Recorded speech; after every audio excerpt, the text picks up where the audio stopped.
Welcome back in Harihar Education Hub. Enhance your knowledge with Yogesh sir.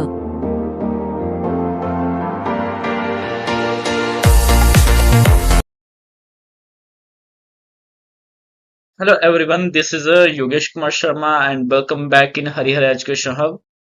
आज हम machine design के unit first के chapter third में हैं। चैप्टर सेकंड हमारा कंप्लीट हो चुका है।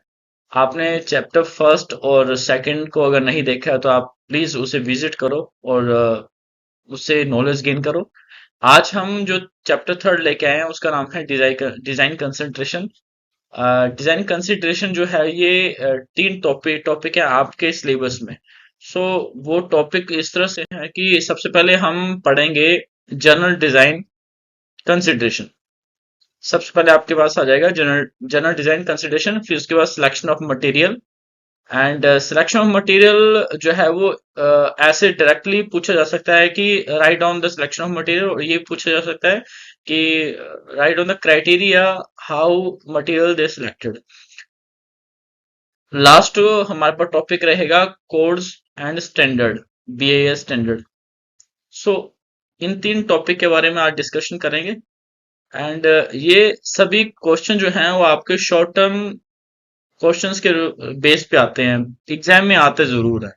इनमें से एक क्वेश्चन या दो क्वेश्चन जरूर पेपर में आता है।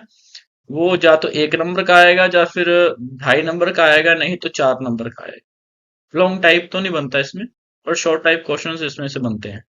तो सबसे पहले हम समझते हैं कि जनरल डिजाइन कंसिडरेशन होता क्या है। सामान्य डिजाइन विचार। देखो, एक डिजाइनर को डिजाइन बनाना पड़ेगा तो उसे किन किन चीजों का ध्यान रखना पड़ेगा, उसे सेफ्टी का ध्यान रखना पड़ेगा। ये देखना पड़ेगा कि ये जो हम डिजाइन बना रहे हैं ये वैल्यूबल है या नहीं है, मजबूत है या नहीं है, अच्छा इकोनॉमिकल है या फिर एफिशिएंट है। तो ये सब चीजें एक डिजाइनर देखता है, तो उसी को बोला जाता है कि जनरल डिजाइन कंसिडरेशन।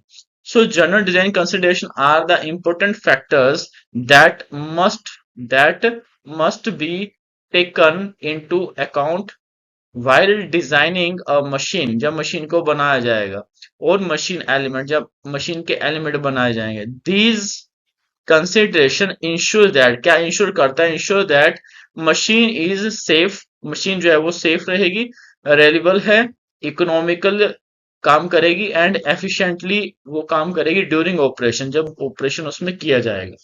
एक बार हिंदी में पढ़ लो। मशीन या मशीन तत्व को डिजाइन करते समय जिन महत्वपूर्ण बातों का ध्यान रखा जाता है उन्हें जनरल डिजाइन कंसिडरेशन कहते हैं। इनका उद्देश्य मशीन को सुरक्षित, मजबूत, विश्वसनीय और किफायती, किफायती मतलब एफिशिएंट बनाना होता है। ठीक है, तो एक डिजाइनर को इन चीजों का ध्यान रखना पड़ेगा जब वो डिजाइन बनाएगा। अब हम समझते हैं कि इस डिजाइनिंग में जो कंसिडरेशन हमने अब पढ़ना शुरू किया, इसमें अगर इसके स्टेप्स को समझे हम, तो सबसे पहला स्टेप आता है कि type of load and stresses. कितनी तरह के लोड इसमें अप्लाई हो सकते हैं और कितनी तरह के स्ट्रेसेस इसमें आपको देखने को मिल सकती हैं। सबसे पहले डिजाइनर की बात करें तो द डिजाइनर मस्ट नो, उसको पता होना चाहिए, the type of load acting on the machine element, कि किस तरह का लोड जो है मशीन एलिमेंट में अप्लाई हो सकता है, एक्टिंग हो सकता है। So basically load they have 3 types. Static load, first is static load, second is dynamic load, and third one is impact load. Static load वो लोड होता है जो किसी भी ऑब्जेक्ट पे स्लोली, धीरे धीरे अप्लाई होता है और उसके बाद कांस्टेंट हो जाता है, या फिर वो कांस्टेंट ही अप्लाई होता है, एकदम से अप्लाई नहीं होगा, वो कॉन्स्टेंटली अप्लाई होगा, धीरे धीरे ग्रेजुअली वो अप्लाई किया जाएगा। सो load applied gradually and remain constant. दूसरा है डायनेमिक लोड। डायनेमिक लोड वो होता है जो टाइम के साथ साथ चेंज हो जाए, load that changes with time, time के साथ साथ जो चेंज होता रहे, बढ़ता जाए, उसमें कुछ ना कुछ चेंजेबिलिटी आती रहे। सो वो होता है डायनेमिक लोड। इम्पैक्ट लोड वो होता है जो एकदम से सडनली वो अप्लाई हो जाए, कि आपने लोड अप्लाई किया और उसने फ्रैक्चर कर दिया, ऐसे लोड को बोला जाता है इम्पैक्ट लोड, जिसका इम्पैक्ट आपको एकदम से देखने को मिल जाए, सडनली देखने को मिल जाए। These load create different type of stresses. ये जो लोड हैं ये डिफरेंट टाइप, अलग अलग तरह के स्ट्रेसेस प्रोड्यूस करते हैं। किस तरह के स्ट्रेसेस प्रोड्यूस करेंगे? कुछ तो टेंसाइल स्ट्रेस की तरह होंगे, बाहर जो बाहर की तरफ खींच रहे हैं तो ये टेंसाइल स्ट्रेस है। कंप्रेसिव स्ट्रेस होगा। ऐसे शेयर स्ट्रेस क्या था, स्लाइड करते हैं एंगल में। शेयर स्ट्रेस हो सकता है, या बेंडिंग स्ट्रेस हो सकता है, या टॉर्शनल स्ट्रेस हो सकता है। सो स्ट्रेसेस जो है ये क्रिएट हो सकती हैं इसमें। ये आप किसको पता होना चाहिए? डिजाइनर को। So design should ensure that the machine element can safely withstand these stresses: static load, dynamic load and impact load। Clear? कि टाइप्स कितने, लोड के टाइप्स कितनी तरह के हो सकते हैं, या स्ट्रेसेस के टाइप कितनी तरह के हो सकते हैं। सेकेंडली हम चीज पढ़ते हैं कि स्ट्रेंथ एंड ड्यूरेबिलिटी, उसकी मजबूती कितनी बनी रहनी चाहिए और टिकाऊपन कितना वो आपको ड्यूरेबिलिटी दे। So the machine element must have sufficient strength, उसके पास सफिशिएंट स्ट्रेंथ होनी चाहिए to withstand the applied load without failure, बिना फेलियर हुए वो वहां पे टिका रहे स्ट्रेंथ के साथ। So durability means the ability of the machine to work for a long period. Durability क्या होती है कि मशीन कितने टाइम तक काम कर सकती है, ये उसकी ड्यूरेबिलिटी है। ठीक है, इसमें यील्ड स्ट्रेंथ और अल्टीमेट स्ट्रेंथ जो है वो मस्ट बी कंसीडर्ड की जाती है।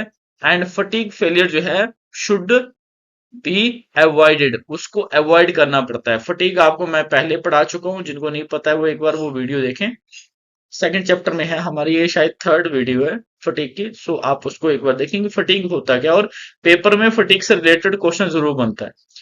थर्ड जो है वो वेरी वेरी इंपॉर्टेंट है हमारे पास, ये very very important. Factor of safety आपको पेपर में आएगा जरूर, चाहे 1 नंबर में आए तो चाहे वो 2.5 नंबर में आए। फैक्टर सेफ्टी होता क्या है?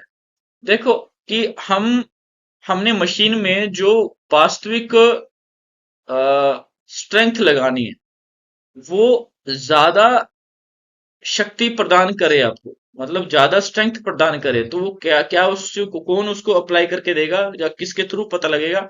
वो पता लगता है मशीन की फैक्टर ऑफ सेफ्टी से, कि मशीन कितनी ज्यादा और स्ट्रेंथ आपको दे सकती है। So factor of safety provides a margin, margin होता है कि छूट देना, margin between the maximum stress and working stress. Maximum stress देखो, अगर इसका फॉर्मूला की बात करें, एफ एस होता है factor of safety, F S is equal to ultimate strength divided by working stress, maximum stress divided by working stress. So it protects the machine from, किस ये मशीन को किस चीज से प्रोटेक्ट करता है? अनसर्टेन लोड, एकदम से लोड बढ़ जाएगा तो उससे बचाएगा ये।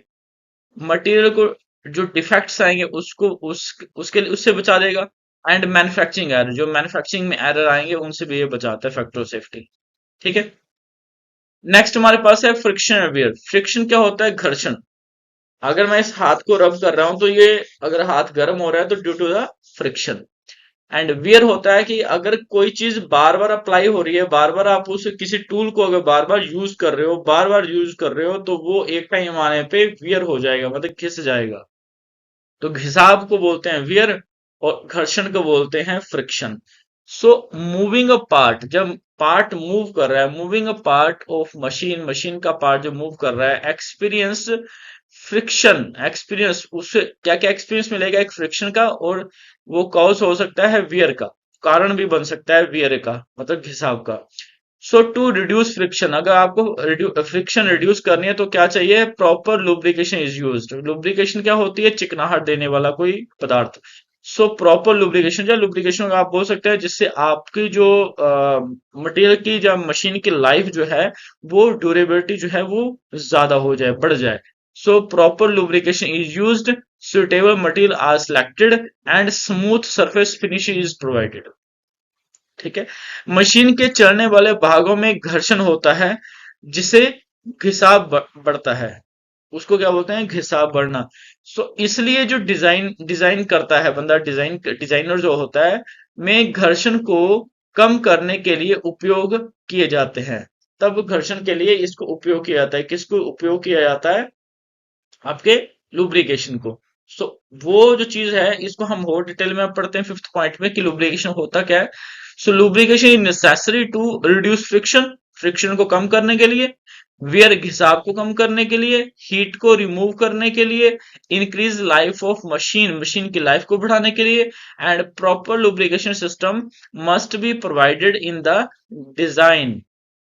लुब्रिकेशन का उपयोग घर्षण और घिसाव को कम करने तथा मशीन की आयु को बढ़ाने के लिए किया जाता है। क्लियर? आपको लुब्रिकेशन क्या होता है ये एक नंबर में आ सकता है। अब हम बात करते हैं मैन्युफैक्चरिंग कंसिडरेशन। मैन्युफैक्चरिंग कंसिडरेशन मतलब निर्माण संबंधी विचार। So the design must should be easy to manufacture and economical. जो डिजाइन है वो इजी टू मैन्युफैक्चर होना चाहिए, वो कॉम्प्लिकेटेड नहीं होना चाहिए, एंड इकोनॉमिकल होना चाहिए। सो इंपॉर्टेंट पॉइंट क्या है कि एक तो सिंपल शेप हो, इजी मशीनिंग हो उससे, मिनिमम प्रोडक्शन कॉस्ट हो, एंड सुटेबल मैन्युफैक्चरिंग प्रोसेस हो। सो डिजाइन ऐसा होना चाहिए जिसे आसानी से कम लागत में बनाया जा सके। सेवंथ पॉइंट है हमारे पास स्टैंडर्डाइजेशन। स्टैंडर्डाइजेशन होता है मानकीकरण, किसी चीज को उसकी जगह निर्धारित करके उस जगह पे उसका नाम लिख देना, उसको बोलते हैं मानकीकरण। एंड इंटरचेंजेबिलिटी मतलब अदला बदली करना।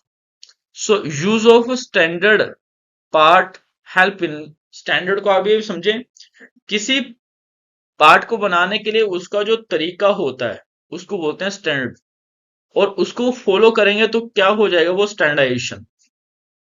सो इससे क्या होगा? रिड्यूस कॉस्ट, कॉस्ट रिड्यूस होगी, इजी रिप्लेसमेंट होगा, इजी मेंटेनेंस होगा। जैसे कि एग्जांपल है, बोल्ट बनाओगे तो उसका भी स्टैंडर्ड होगा कि बोल्ट कितने का बनाना है, किसके लिए बनाना है, उसके लिए मटेरियल कौन सा यूज करना है। थ्रेड बनाएंगे तो थ्रेड जो है वो थ्रेड कितनी बनानी है ना, ये सारी स्पेसिफिकेशन स्टैंडर्ड में लिखी होती है। ऐसे ही नट बनाना हो, वियरिंग्स बनाने हो तो उसके स्टैंडर्ड्स होते हैं। सो स्टैंडर्ड पार्ट के उपयोग में लागत कम होती है और स्पेयर पार्ट आसानी से बदल सकते हैं क्योंकि उसका स्टैंडर्ड बना है। आपको बार बार नहीं किसी को समझाने की जरूरत पड़ेगी। किसी काम को करने का, हर काम को करने का स्टैंडर्ड होता है। आपके पास मैन पावर कम हो जाए, जो भी नया पर्सन आएगा उसको आप काम दे सकते हो और उसे वो स्टैंडर्ड दे सकते हो और वो बिल्कुल एफिशिएंट काम करके आपको देगा। तो स्टैंडर्ड से कॉस्टिंग कम होती है, टाइम भी कंज्यूमिंग कम हो जाता है। एट्थ है हमारे पास safety. Safety of the operator, काम तो ऑपरेटर करेगा ना, तो ऑपरेटर को सेफ्टी चाहिए। Safety of the operator is very important, is very important in machine design. Machine design में सेफ्टी, ऑपरेटर की सेफ्टी सबसे ज्यादा इंपॉर्टेंट है। सो सेफ्टी मेजर को क्या क्या मेजर करता है? प्रोटेक्टिव गार्ड, उसे गार्ड पहना होना चाहिए, इमरजेंसी स्टॉप डिवाइसेस होने चाहिए वहां पे, and proper design of moving part, जो पार्ट है वो इजिली मूव होते रहने चाहिए। सो मशीन का डिजाइन उपयोगकर्ता के लिए सुरक्षित होना चाहिए, इसलिए सुरक्षा उपकरणों का उपयोग किया जाता है। क्लियर? लास्ट पॉइंट है इसमें नाइन्थ, इकोनॉमी। इकोनॉमी मतलब आर्थिकता। So the design should be economical in term of, किस किस टर्म में होता है इकोनॉमिक से? मतलब आप समझते हैं जैसे कि मैन्युफैक्चरिंग कॉस्ट होगी, मेंटेनेंस कॉस्ट होगी या ऑपरेटिंग कॉस्ट होगी, ये हमारा तीनों चीजें किस में आ जाएंगे? इकोनॉमी में। सो एक गुड डिजाइनर, एक अच्छा डिजाइनर जो होता है या अच्छा डिजाइन जो होता है वो परफॉर्म्स करता है maximum work at minimum cost में, ज्यादा काम करके देगा थोड़े लागत में। अच्छा डिजाइन वह होता है जो कम लागत में अधिक कार्य कर सके। क्लियर है? अब हम बात करते हैं जो सेकंड टॉपिक है हमारा, सिलेक्शन ऑफ मटेरियल या criteria of material selection. So selection of material में आता है कि जब हम किसी मटेरियल को सिलेक्ट करें तो हमें वो सिलेक्ट करते वक्त किन चीजों का ध्यान रखना चाहिए। देखो, बेसिकली आपको क्या क्या चीज देखनी चाहिए कि आप जो मटेरियल सिलेक्ट कर रहे हो वो सेफ हो, इकोनॉमिकली हो, एंड एफिशिएंट हो। ये तीन चीजें तो उसके लिए मस्ट है। कौन कौन सी? Safe, economical and efficient. ठीक है। Selection of material is the process of choosing suitable material for a machine element so that it can perform functions safely, economically, and efficiently. Clear? Factor affecting selection of material क्या होता है? देखो, सामग्री का चयन करना पड़ेगा आपको, तो उसके कारण कारक आपको पता होने चाहिए, फैक्टर पता होने चाहिए कि क्या क्या फैक्टर्स हैं। सबसे पहला फैक्टर होता है, अगर आपको मटेरियल सिलेक्ट करना है तो सबसे पहला फैक्टर है उसकी मैकेनिकल प्रॉपर्टी आपको पता होनी चाहिए। अब मैकेनिकल प्रॉपर्टी क्या है? देखो, अगर मैं कोई मटेरियल सिलेक्ट कर रहा हूं तो मुझे देखना पड़ेगा ना वो कितना मजबूत है, कितना ड्यूरेबल है, कितनी उसकी टफनेस है, कितनी हार्डनेस है, कितना इलास्टिसिटी है। सो ये जो प्रॉपर्टी मैंने अभी आपको बोली है, ये सब प्रॉपर्टी किसकी हैं? Mechanical properties. The material should have suitable mechanical properties according to the requirement of the machine part. Important mechanical properties include जैसे strength, hardness, toughness, durability, sorry ductility and elasticity. ये सब चीजें किस में आ जाएंगी? मैकेनिकल स्ट्रेंथ में। Meaning यांत्रिक गुण, मतलब मैकेनिकल प्रॉपर्टी होने चाहिए। जैसे मजबूती होनी चाहिए, उसमें कठोरता होनी चाहिए और लचीलापन होना चाहिए। आघात जो है वो उसमें ना हो, सहन करे, वो करने की क्षमता होनी चाहिए उसमें। ठीक है, सो ये सारी चीजें एक मैकेनिकल प्रॉपर्टी में आती है। दूसरा हमारे पास प्रॉपर्टी होती है जिसको बोलते हैं फिजिकल प्रॉपर्टी। फिजिकल प्रॉपर्टी में क्या आता है? जैसे थर्मल कंडक्टिविटी, हीट होगा, सो वो क्या है? Physical property. इलेक्ट्रिकल कंडक्टिविटी, वो फिजिकल प्रॉपर्टी में आता है। So physical property influence the selection of material, the selection of material, जैसे कि डेंसिटी, घनत्व, thermal conductivity, electrical conductivity and melting point. So भौतिक गुण जैसे घनत्व, ऊष्मा, चालकता और गलनांक भी सामग्री के चयन को प्रभावित करते हैं। इसलिए मैकेनिकल के साथ साथ मटेरियल सिलेक्शन में आपको फिजिकल प्रॉपर्टी भी देखनी चाहिए। इसके बाद आता है manufacturing consideration. So the material should be easy to manufacture and process. वो देखो, इजी टू मैन्युफैक्चरिंग होना चाहिए। ये ना हो कि उसमें ज्यादा कॉम्प्लेक्सिटी आप डाल दो डिजाइनिंग में और वो टफ हो जाए किसी के लिए, क्योंकि काम तो ऑपरेटर करेगा। सो इंपॉर्टेंट एस्पेक्ट्स क्या है इसके? Machinability, weldability, castability and formability. सामग्री ऐसी होनी चाहिए जिसे आसानी से मशीनिंग, वेल्डिंग और कास्टिंग किया जा सके। नेक्स्ट पॉइंट है हमारे पास अवेलेबिलिटी ऑफ मटेरियल, सामग्री की उपलब्धता। कहां से मटेरियल मिलेगा आपको? The selected material should be easy available in the market. अब आप जो भी काम करने जा रहे हो उसके लिए आपको जो मटेरियल चाहिए, वो मटेरियल जो है वो इजीली अवेलेबल होना चाहिए मार्केट में। If a material is difficult to obtain, it may increase production time and cost. अगर आपको डिफिकल्टी हो रही है उसे प्राप्त करने में, तो इसका इफेक्ट सीधा किस पे पड़ेगा? प्रोडक्शन पे। और प्रोडक्शन टाइम ज्यादा हो जाएगा तो कॉस्टिंग भी ज्यादा लग जाएगी। फिफ्थ पॉइंट है कॉस्ट ऑफ मटेरियल। मटेरियल जो आप सामग्री लेके आ रहे हो उसमें कितनी लागत लग रही है। So the cost of material should be economical while maintaining required performance. The designer should choose a material that provide maximum performance at a minimum cost.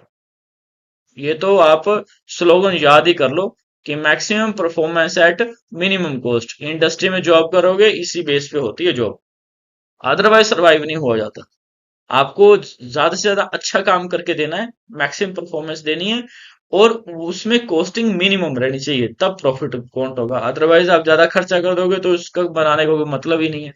सो सामग्री की लागत कम और किफायती होनी चाहिए, है ना, मिनिमम कॉस्ट होनी चाहिए।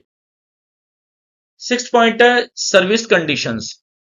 आपको उसकी सर्विस करानी पड़ेगी, वो किस कंडीशन में करानी पड़ती है? देखो, the working environment affect material selection. Obviously जैसा आपका वर्किंग एनवायरमेंट होगा वैसा ही अफेक्ट करेगा मटेरियल सिलेक्शन में। सो सबसे पहले इसमें क्या इंक्लूड होगा? Temperature, corrosion, humidity and types of load. कौन कौन से लोड थे? स्टैटिक, डायनेमिक, है ना। सो वो टाइप ऑफ लोड इफेक्ट करेंगे। ह्यूमिडिटी, कोरोजन, टेम्परेचर, ये सब इंक्लूड होते हैं इसमें। वेट ऑफ मटेरियल, आपको वजन का भी पता होना चाहिए, कितना वो ग्राम केजी आप उसको यूज कर रहे हैं। So for machines where weight is important, such as automobile and aircraft. ये ऑटोमोबाइल पार्ट और एयरक्राफ्ट पार्ट को बनाने के लिए आपको वेट का बहुत ध्यान रखना पड़ता है। आप ज्यादा कम वेट नहीं डाल सकते, मतलब ज्यादा डाल दिया, एक्सट्रीम कर दिया, या फिर कम कर दिया, दोनों में नुकसान है। Light weight material are preferred, light weight material ही यूज किया जाता है इन चीजों के लिए। अदरवाइज सर्विस पे इफेक्ट पड़ जाएगा ना, गाड़ी जितनी हैवी हो जाएगी उसकी सर्विस, उसकी सॉरी एवरेज है उसमें इफेक्ट पड़ जाता है। सो एवरेज अगर सही रखनी है, उसे ड्यूरेबल बनाना है, तो मटेरियल की सिलेक्शन बड़ी जरूरी है, और हमेशा मटेरियल लाइट वेट होना चाहिए और ड्यूरेबल होना चाहिए। एट्थ पॉइंट है reliability and safety. The selected material should B reliable and safe during operation. चुनी गई सामग्री विश्वसनीय और सुरक्षित होनी चाहिए ताकि मशीन में फेलियर ना हो। लास्ट टॉपिक है हमारा code and standard, BIS standard. देखो, कोड एंड स्टैंडर्ड से आप बीआईएस स्टैंडर्ड से क्या मतलब समझते हैं? स्टैंडर्ड का सीधा मीनिंग है किसी भी काम को करने का उसका तरीका, इसको बोलेंगे स्टैंडर्ड। बीआईएस मतलब ब्यूरो ऑफ इंडियन स्टैंडर्ड। अगर मैं आपको एक तरीके से समझाता हूं इसको। मान लो कि एक गाड़ी बनानी है आपको इंडिया में, तो सारा इंटीरियर पार्ट्स जो होंगे, जो एक्सटीरियर पार्ट जो होंगे, वो सारे आप खुद नहीं बनाओगे, आप अपने वेंडर्स को बोलोगे। सो वेंडर भी एक नहीं होगा, मल्टीपल वेंडर्स होंगे जो आपको वो पार्ट बना के देंगे, क्योंकि आपने एक गाड़ी थोड़ी बनानी है, आपने तो मास गाड़ी बनानी है, बहुत सारी गाड़ी बनाओगे।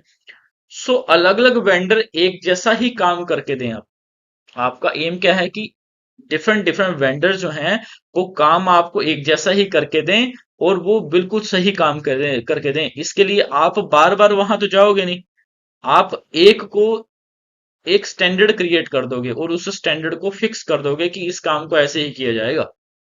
तो दूसरे वेंडर को वही आप स्टैंडर्ड दे दोगे कि भाई इस पार्ट को बनाना है और इस पार्ट को बनाने का तरीका ये है, आपने इसी को फॉलो करना है।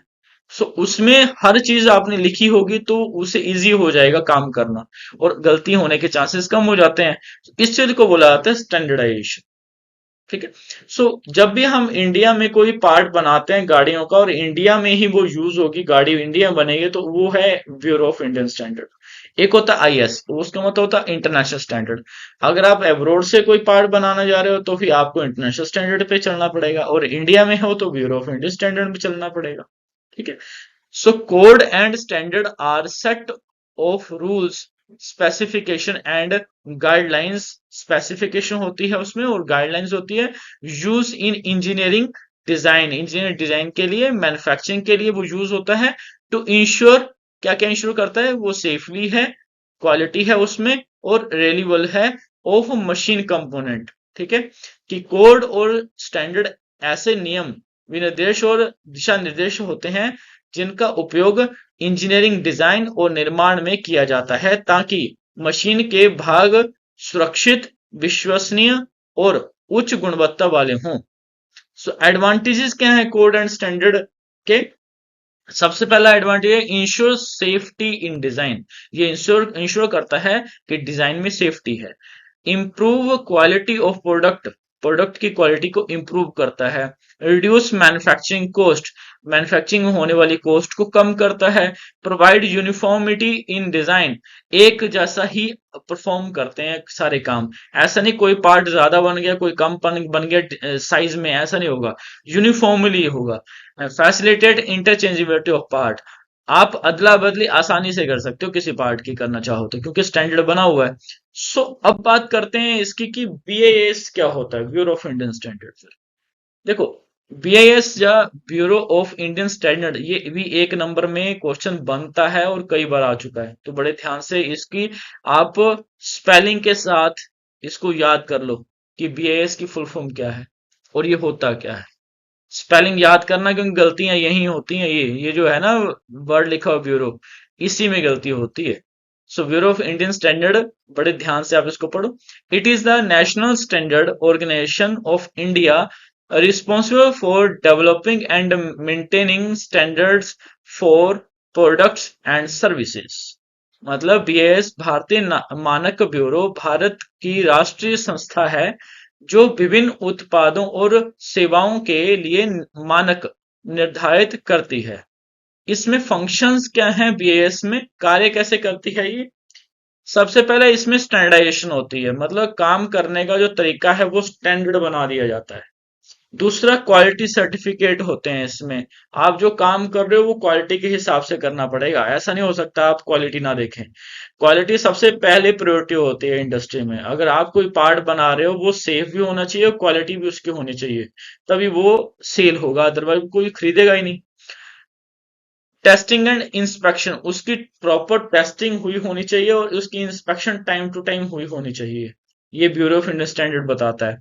कंज्यूमर प्रोटेक्शन, जो उसे यूज करेगा, कंज्यूमर कौन है, जो उसे कंज्यूम करेगा। अगर आपने गाड़ी बनाई तो उसे गाड़ी बनाने वाला थोड़ी चलाएगा, उसे तो कंज्यूमर चलाएंगे, है ना, जिनको आप कस्टमर भी नहीं बोल सकते। कस्टमर जरूरी नहीं है गाड़ी खरीदेगा तो चलाएगा ही, कस्टमर हो सकता है कि शोरूम वाला भी तो कस्टमर है, उसने भी जहां से बन रही है वहां से खरीदी है, तो वो भी उनके लिए कस्टमर है।